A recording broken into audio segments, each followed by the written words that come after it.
எல்லோருக்கும் எல்லாம் வளமும் செல்வமும் புகழும் கிடைக்க வேண்டும் என்று எல்லாம் வல்ல இறைவனை வேண்டி வணங்கி உங்கள் அபிமானமான ஜோதிடர் KM ரவிக்குமாரின் அன்பு வணக்கங்கள். அனைவருக்கும் 2026 ஆண்டு ஆங்கில புத்தாண்டு நல்வாழ்த்துக்கள். 2026 ஆண்டினுடைய மகர ராசி பற்றி நாம் மிகவும் எளிமையான முறையில் காண்கிருக்கின்றோம். இந்த வீடியோவை முதல் முறையாக பார்க்கக்கூடியவங்க சப்ஸ்கிரைப் அழுத்தி பெல் பட்டன் அழுத்தி ஆல் ஆப்ஷன் கொடுத்துக்கங்க. மகர ராசி நேயர்களே, மகர ராசி என்பது காலச்சக்கரத்தின் 10ஆம் ராசி ஆகும். 12 ராசிகளில் 10ஆம் வீடு மகர ராசி ஆகும். மகரம் என்பது சனி பகவானுடைய ஆட்சி செலுத்தும் ராசி. சனி பகவானுடைய அதிகாரம் பெற்ற ராசிதான் மகர ராசி ஆகும். மகர ராசியில் பிறந்தவர்கள் மிகவும் தெளிவும் சூழ்நிலைக்கேற்றாற்போல் முடிவெடுக்கக்கூடிய ஒரு சக்தியும் அவர்களிடத்தில் உண்டு. நிலையான ஒரு குணத்தை வச்சுக்க மாட்டாங்க. நம்ம பேசுறது எப்பயுமே நியாயம்னு பேச மாட்டாங்க. அந்தந்த சூழ்நிலைக்கேற்றாற்போல் அவங்க கருத்து வெளிப்பாடு இருக்கும். அதே போல மகர ராசி உள்ளவர்கள் ஒருத்தருக்கு அவங்களுக்கு பிடிச்சிருச்சுன்னா அவங்களுக்காக எதையும் செய்ய தயங்க மாட்டார்கள். ஆனால் பிடிக்கல என்று விலகிட்டாங்கன்னா அவ்வளவு சீக்கிரம் அவங்க கிட்ட போய் பழக மாட்டார்கள். இது அவங்களுடைய ஒரு சுபாவம். அப்படியேப்பட்ட மகர ராசிக்காரர்களுக்கு இந்த 2026 ஆண்டு எப்படி இருக்கிறது அப்படின்னு பார்க்கும்போதுக்கு முன்னாடி கடந்த காலம் அவர்களுக்கு 7.5 சனி நடந்தது. 7.5 சனி 7.5 வருஷம் நடத்தி முடிச்சுட்டு பல கஷ்டங்களை கொடுத்துட்டு, பல அனுபவங்களை கொடுத்துட்டு, பல ஏமாற்றங்களை கொடுத்துட்டு, சில பேர்த்துக்கு அவங்க சம்பாதிச்ச முதல்ல கூட விரயம் பண்ணிட்டு, வீடு நிலம் பூமின்னு சொல்லி கூட சில பேர் வித்திருப்பாங்க, கடன் பட்டிருப்பாங்க. இன்னைக்கு கடனுக்கு பதில் சொல்லக்கூடிய இடத்துல கூட இவங்க இருப்பாங்க. காரணம், அவங்களுக்கு 7.5 சனி விலகிய இப்ப சமீபத்தில் தான் அது திருக்கணித பஞ்சாங்கப்படி விலகிருச்சு. அப்படிப்பட்டவங்களுக்கு இன்னைக்கு வரைக்கும் பார்த்தோம்னா இதையெல்லாம் நம்ம எப்படி சமாளிக்க போறோம் அப்படின்னு அவங்க இருப்பாங்க. அவங்க மிகவும் தெளிவாக இருந்திருப்பாங்க. அவங்க சொல்ற வார்த்தைக்கு மரியாதையாகவும் மதிப்பளிக்கிற இடத்துலையும் 100 பேர் நிற்கிற இடத்துல கூட அவங்க பேசினா அவங்க பேச்சுக்குன்னு ஒரு மதிப்பு கொடுக்கக்கூடிய இடத்துல தான் அவங்க இருந்திருப்பாங்க. ஆனால் இந்த 7.5 சனி அவங்கள எல்லா விஷயத்துலையுமே அவங்கள நிறைய கஷ்டப்படுத்திருச்சு. பொது காரியங்களாக இருந்தாலும் சரி, பொது விஷயங்களை ஈடுபடுறவங்களா இருந்தாலும் சரி, பொது வாழ்க்கையில் இருக்கிறவங்களா இருந்தாலும் சரி, அவங்கள எல்லா வகையிலையுமே அவங்கள மனசை கஷ்டப்படுத்திருச்சிங்க. மனதளவில் கஷ்டப்படுத்தி மனதளவில் அவங்க வேதனைகள் கொடுத்து தான் இன்னைக்கு அவங்க பார்க்கும்போது எல்லாமே விட்டுட்டு நம்ம அமைதியாக இருக்கலாம், நம்மளை யார் தேடி வராங்களோ அவங்களுக்கு மட்டும் நம்ம என்ன பதில் சொல்ல முடியுமோ சொல்லலாம் அப்படின்னு நினச்சிட்டு இன்னைக்கு ஒரு வெறுப்பில் உட்காந்துருக்கிறவங்க தான் இந்த மகர ராசிக்காரர்கள்.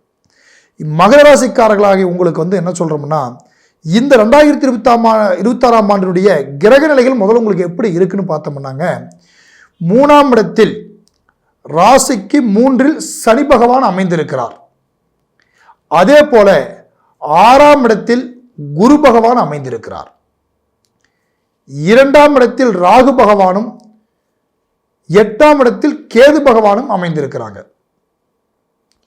ராகு என்பது 2இல் அமைந்திருப்பதனால உங்களுடைய வாக்கு, சொல் பலிதம், இது எல்லாமே நீங்க பார்க்கும்போது இப்போ ஒவ்வொரு வார்த்தையும் நீங்க கொடுக்கறதுக்கு கொஞ்சம் யோசிப்பீங்க.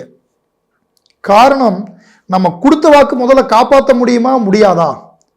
ஏன்னா நீங்க ஒரு சுருக்கமாக சொன்னா, சொத்துக்காக முக்கியத்துவம் கொடுக்கிறவங்களை விட சொல்லுக்கு நீங்க முக்கியத்துவம் கொடுக்கிறீர்கள். ஒருத்தருக்கு கொடுக்குற வாக்கை நம்ம காப்பாற்றணும் அப்படின்றதுல நீங்க மிகவும் தெளிவாக இருப்பீங்க. அப்படியாப்பட்டவங்களுக்கு இந்த ராகு என்ன பண்ணுதுன்னு பார்த்தீங்கன்னா, அதுல ஒரு தடுமாற்றத்தை உங்களுக்கு கொடுத்துட்டு இருக்குங்க. அந்த தடுமாற்றத்தை கொடுத்துக்கிட்டு அதே போல உங்களுடைய ராசிக்கு 3இல் இருக்கிற சனினால தைரியத்தையும் முன்னாடி போகிறதுக்கு விடாத அளவுக்கும் சில தடுமாற்றங்கள் உங்களுக்கு வரும். ஆனால் இப்போ உங்களுக்கு சாதகம் என்னன்னு பார்க்கும்போதுங்க, மகர ராசிக்காரர்களுக்கு 6ஆம் இடத்தில் குரு பகவான் அமைந்திருக்கிறார். 6இல் இருக்கிற குரு, மறைந்த குரு நிறைந்த பலனை தருவார் என்று நம்ம சொல்லலாம். அந்த குரு அந்த 6ல் அமைஞ்சுக்கிட்டுங்க 5ஆம் பார்வையாக உங்க தொழில் ஸ்தானகத்தை பார்வை பார்த்துட்டு இருக்கிறாரு. அப்போ என்னன்னு பார்க்கும்போதுன்னா, இதனால வரைக்கும் நீங்க சந்திச்சதை தாண்டி இந்த குரு பகவானால ஒரு சில நன்மைகள் வந்து உங்களுக்கு தொழில வந்து வருங்க. தொழில வந்து பார்க்கும்போது உங்க பிஸ்னஸை நீங்க முடிஞ்சு போச்சுன்னு நினைச்சீங்க கூட எடுத்து நிறுத்த முடியும். இல்லை பிஸ்னஸ் வகையில் நமக்கு நஷ்டங்களாக இருக்கிறவங்களுக்கு கூட ஒரு வழிகாட்டுதல் வந்து கிடைக்குங்க.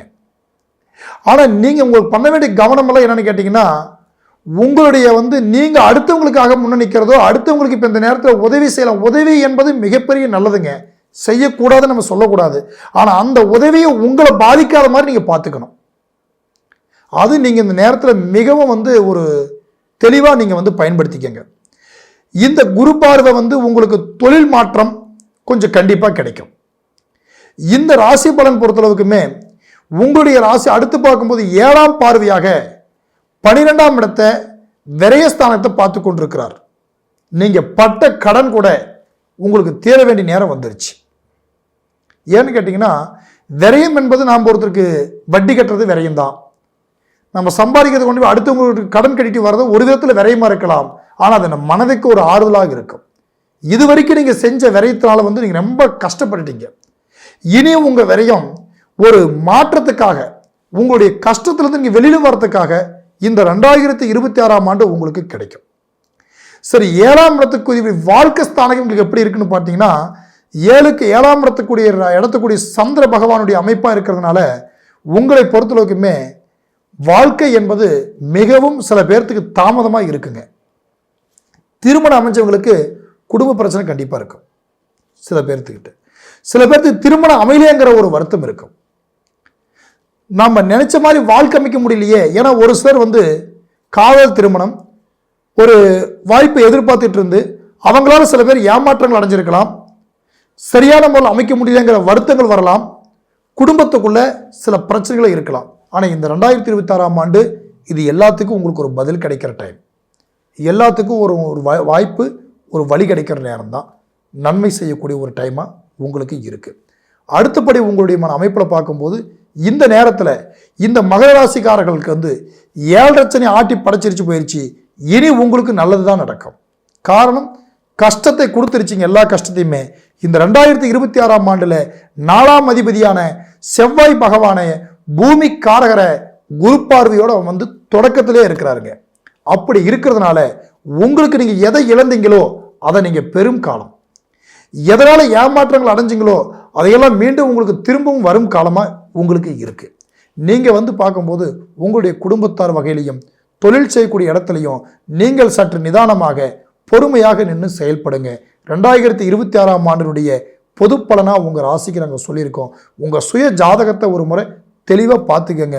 ஜாதகம் பார்க்கணும்னு எண்ணம் உள்ளவங்களுக்கு கீழே என்னுடைய மொபைல் நம்பர் கொடுத்துருக்க, கான்டாக்ட் பண்ணுங்க. அது மட்டும் இல்லை, வேற எந்த ஒரு சந்தேகம் இருந்தாலும் தாராளமாக நீங்கள் கான்டாக்ட் பண்ணலாம். நன்றி, வணக்கம், வாழ்க வளமுடன்.